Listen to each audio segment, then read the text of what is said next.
Hi, this is Chris at the Wandering Bull. Today we're going to talk about moccasins, obviously with all the moccasins behind me, and one of my favorite things to talk about, and they are very cool in themselves. But we want to talk about the tribal distinctions, construction techniques, and what makes them different from one to the other. And so hopefully with these examples, I can show you some of the differences. Hopefully by talking about them and looking at the construction techniques and the bead style and the bead colors, it will help you when you want to make a pair yourself and do some research and you want to make them fit. That's the hard part, is the pattern and the construction. Rawhide soles are difficult. And those folks, the women from the past, were masters at making moccasins correct, with rawhide soles and brain tan, sitting on the ground with no lights, no glasses. So they were masters in the elements that they had to produce these fine works of art. So the women did all of the beadwork, all of the construction on these, and they were master beaders. This example here, high cuff, little boot buttons off a woman's boots from the 1880s, great beads, high top. That's where they normally would be, and they added that extra section. Look at the heel. I mean, extra special attention to detail. Nice rawhide soles, great brain tan uppers, and certainly a very Northern Crow style design. And over to this pair, Southern Plains with the fringe off the side, very traditional style with that V down to the toe. And the cuff is edge beaded. Fine example. These over here, Northern Plains, once again, that tongue with the V. And these are deerskin soft soles, not hard soles. Another fine example of that.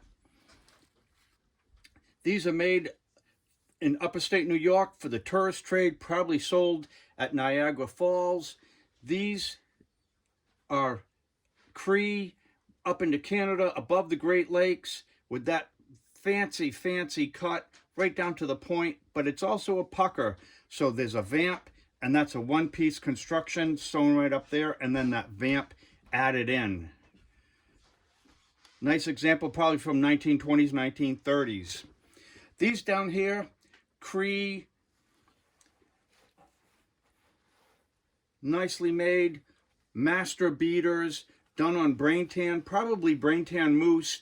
They have more moose available to them.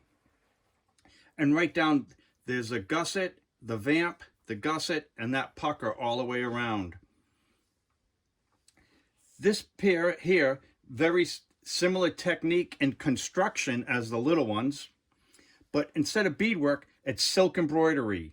And lots of times around the perimeter of the vamp, it's silk embroidery, but they wrap it over horsehair. So there's white horsehair underneath, and then that silk embroidery is wrapped over.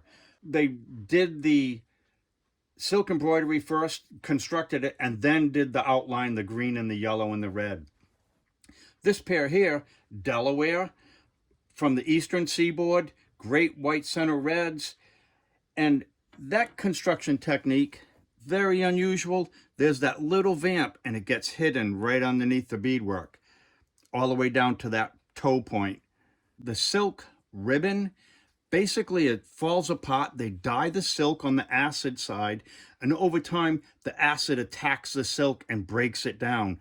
So not from use or misuse, but just how that silk was dyed and used. And whole fancy cutouts, you can still see that the stitching from the pieces that are missing. These guys here, very similar to these guys from the Haudenosaunee folks up in upper state New York. They did that raised beadwork, all in pony beads, the 5/0s and the 8/0s, probably 1910, 1890s, 1910, and they were made for the tourist trade. These here, Northern Plains style hard sole moccasins.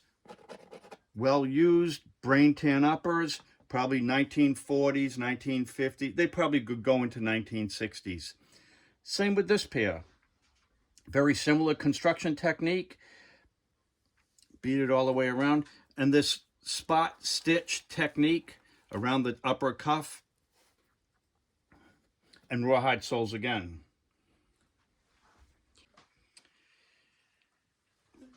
This is certainly Northern Plains. The Lakota folks were making moccasins very similar to this style. This is probably 1940s, 1950s again. Heavy, heavy deerskin, brain tanned, rawhide soles. Look at that. Great. Sinew sewn. This pair here is probably 1980s, 1990s, Northern Plains. And the soles on these are strap leather. This pair here, Cheyenne style, Thunderbirds, rawhide soles, great tiny beads. All right. And once again, another pair of Northern Plains moccasins, rawhide soles, but this is commercial upper. I can tell by that has the smooth side where this is the suede side. So the hair follicles from the deer stuck in this side of the leather, and this side was against the animal. Commercially tanned leather, probably 1950s, 1960s here. This pair here, great pair of Northern Plains hard sole moccasins, but unusual technique where that white V-row down to the toe and then filled in on the sides. Nice white center red beads. Classic Northern Plains moccasins. This fine example here, pair of Northern Plains leggings and moccasins. These are a family friends, and she was married in 1940s, and these were a gift to her when she got married, these leggings. And I can tell the beads are not a white center red, so the beads are from that 1940s time period, and a crystal bead in there as well, and that orange bead. So those beads tell me that they are from that time period.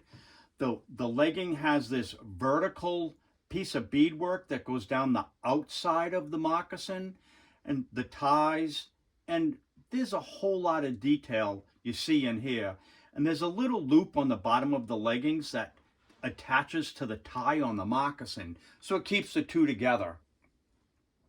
The moccasins are probably 20 years older than the leggings, a fine example of Northern Plains moccasins. These guys here, cute little moose, they refer to it as tufted moose hair embroidery. And it's done on brain tan moose with a little rabbit fur around the opening. And the tufted moose hair embroidery is done on a piece of white wool, and it's probably leather backed. So the woman who made these did the moose hair embroidery and then constructed the moccasin around that tufted moose hair embroidery. So nice example of these guys are certainly above the Great Lakes. These unusual pair of moccasins are certainly tailored after European style shoes with the upper, and it's sewn on a sewing machine. So that leads me to believe, 1900, 1930, 1940, in that time period. Great beads, two-piece construction. The soles are one with the gusset. And right there, this woman didn't have enough leather to construct them all, so she had to sew two pieces together to create the upper portion of the moccasin. Very common. And there's another seam over there. So she's piecing together leather to create this. And right down the side is that great quill work. That's plated quill work. A nice technique. And there's the heel with that gusset right up the heel as well.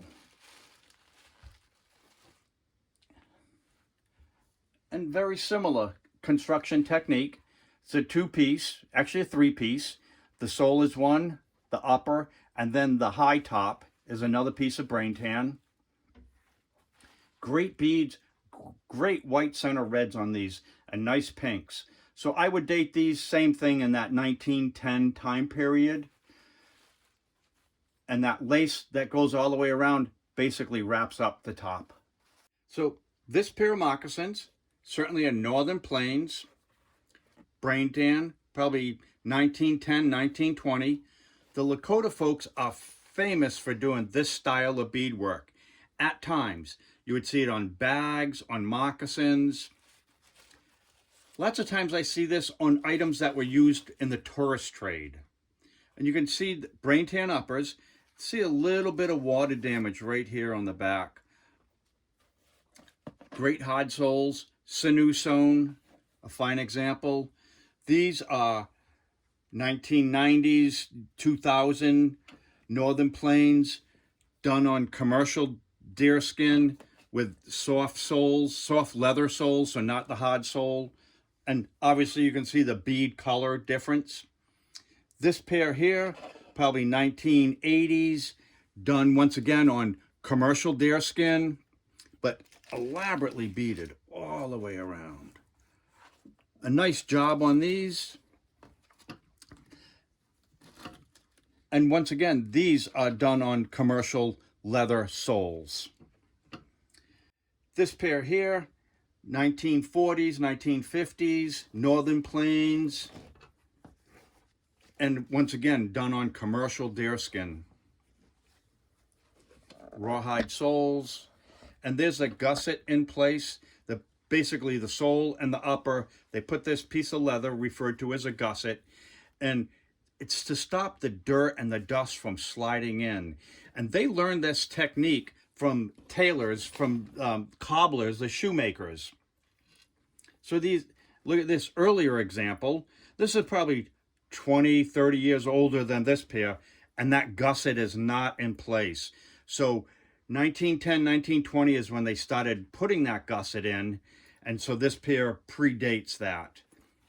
Nice forked tongue, tin cones, little horsehair in those tin cones. There's some steel faceted beads, referred to as the apple green, and that white center red right up the center. Rawhide soles. So the life of these guys, either they extended them, they needed them longer, they wore a hole in the sole, but so there's a little extension done in historic times. Let's see if this guy, and this guy has the same.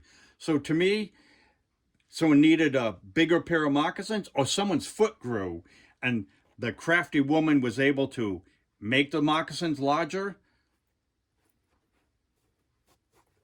and by adding that a little additional sole in, you would never know that. This pair here, Northern Plains, I would say 1930s, 1940s, with that corn yellow bead there, little steel in there, finely made. And they have beadwork running up that heel seam, right to there.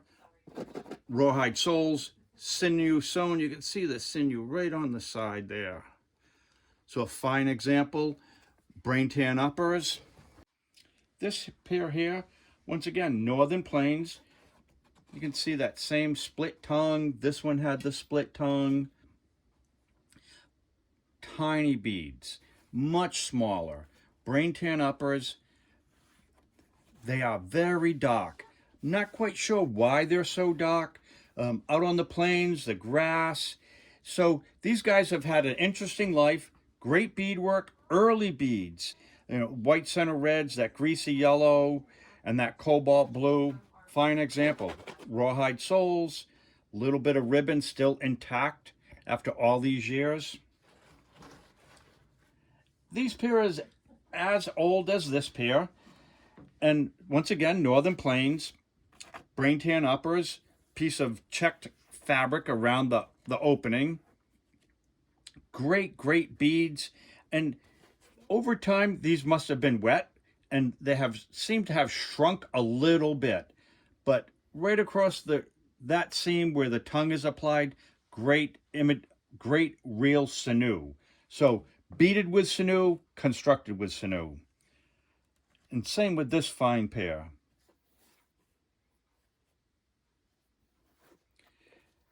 Unusual to have a fully beaded background in a light blue. You can see most of the time they do that outer row with the white and then apply the color. But this one is just, they had a lot of beads in that light blue color shade. White center reds, rawhide soles, brain tan uppers. The last three here, I would say, are Arapaho in style due to the technique, and see how they have that U-shaped beadwork on the toe. Certainly Arapaho were doing that, and this star technique, star motif on the toe. These are as well, they're just not fully beaded. And there's that seam, rawhide soles. There's that gusset we had talked about earlier. And the red beads are not a white center, they're a solid or a translucent red. So that also helps in dating them, because these have that white center red 20, 30 years earlier than these. Another fine example of that Arapaho style moccasin, rawhide soles. They have that gusset, brain tan uppers. And once again, that red is not a white center, it's a translucent red. So hopefully this has been helpful on the construction, tribal identification. Thanks for watching. WanderingBull.com. Check us out on Facebook, Instagram. If you have any questions, you can certainly give us a call at 1-800-430-2855. Thanks for watching.